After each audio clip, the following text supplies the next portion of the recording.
Jahrelang haben Anna Zenz und ihr Mann Sebastian Geist Zeit, Energie und Geld in ihren Traum vom Eigenheim gesteckt. Doch dann entdecken sie einen Pilz, der sich durch ihr Traumhaus frisst und alles zu zerstören droht. Ich habe ja am Anfang gedacht, ich bin schuld. Bestimmt ist es, weil ich was gemacht habe. Und dann kam halt immer mehr raus, ich bin nicht schuld, es ist einfach Pech gewesen. Und das ist, sich so ausgeliefert zu fühlen, das war wirklich so albtraumhaft. Es war ihr Lebenstraum. Vor 10 Jahren kaufen sie das denkmalgeschützte Fachwerkgebäude in Himmelsberg aus dem Jahr 1928. Da sie wenig Eigenkapital haben, machen sie beim Ausbau möglichst viel selbst.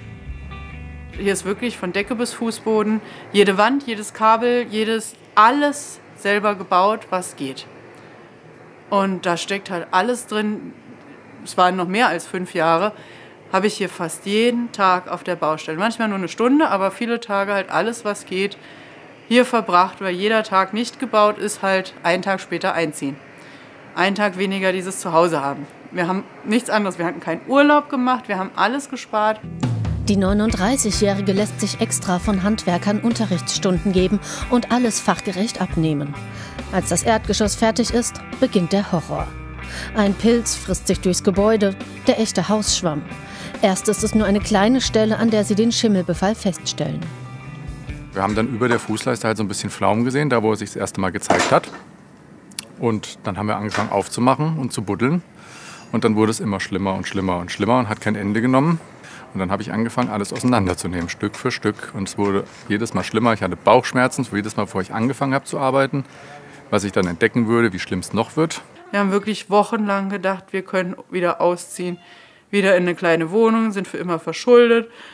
Alles ist verloren. Wir hatten vielleicht nicht mal 2 Jahre unser Haus und es ist alles im Eimer. Und wie wir dann endlich das Ende gefunden haben von diesem Pilz, was ja schon eine riesige Fläche ist.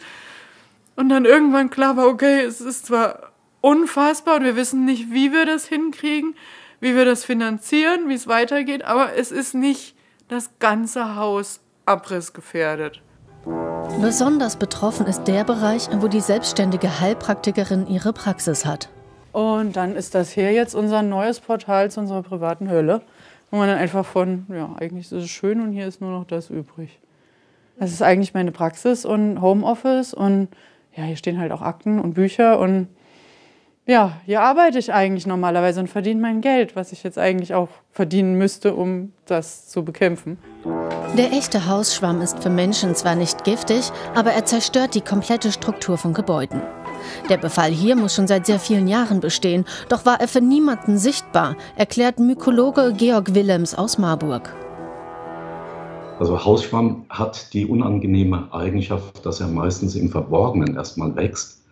Hausschwamm mag keinen Luftzug beispielsweise und von daher wächst er meistens ganz, ganz versteckt und wenn er dann in Erscheinung tritt, ist ein Schaden meistens schon größer. Was schon sichtbar war, dass das Myzel des Pilzes, also dieses Pilzgeflecht, dass sich das weit verbreitet hatte und dass sogar durch die Mauer hindurch ein Bewuchs da war, der sich dann draußen im Garten in einer riesigen Fruchtkörperinitiale gezeigt hat. Wir hatten ja Mauselöcher da auch gehabt, wo in den Mauselöchern, und das hatte ich bislang noch nicht gesehen gehabt, in den Mauselöchern waren Fruchtkörper von dem Pilz gewesen, in den Gängen da drin. Also unglaublich, was der Pilz alles gemacht hat. Eine Fachfirma muss das befallene Material jetzt aufwendig entfernen. Da der echte Hausschwamm sehr hartnäckig ist und sich schnell wieder neu ausbreitet, wird eine sogenannte Schwammsperre aufgebracht.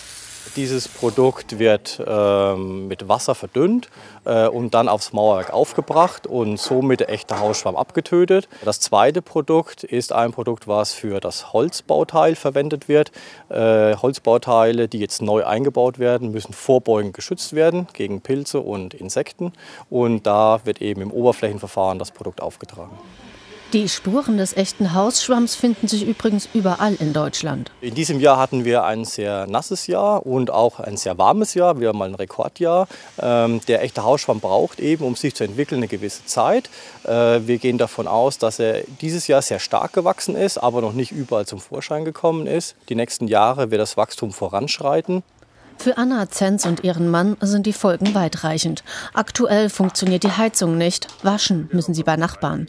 Kurz nach der Schocknachricht vom Pilz kommt eine weitere Überraschung. Und dann hat es ja nicht lange gedauert, wie dann der Schwangerschaftstest positiv war, worauf wir schon 5 Jahre gewartet haben mit allem, was man da so als Weg hat, wenn man einen Kinderwunsch hat.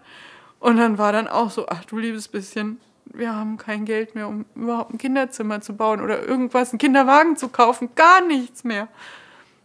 Das war dann schon der Punkt, wo wir dann auch gesagt haben, jetzt brauchen wir mehr Hilfe.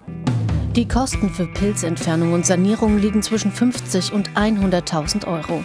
Bei ihrer Versicherung sind derartige Schäden explizit ausgeschlossen. Freundin Vera möchte helfen. Jemand, der 5 Jahre Eigenleistung in dem Maße da reinsteckt und dann das Haus verlieren soll, das ist richtig, richtig bitter. Und da habe ich gesagt, nee, das kann nicht sein, also da lasse ich mir was einfallen. Sie startet einen Spendenaufruf. Die Pilzentfernung muss die Fachfirma übernehmen. Den Wiederaufbau möchte das Ehepaar dann selbst durchführen. So viele Albträume und schlimme Nächte.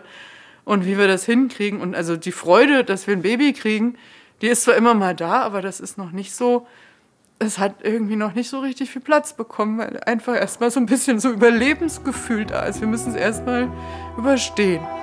Ihr großer Wunsch ist, dass die Sanierungsarbeiten bis zum Mai nächsten Jahres, dem Geburtstermin ihres Babys, abgeschlossen sind.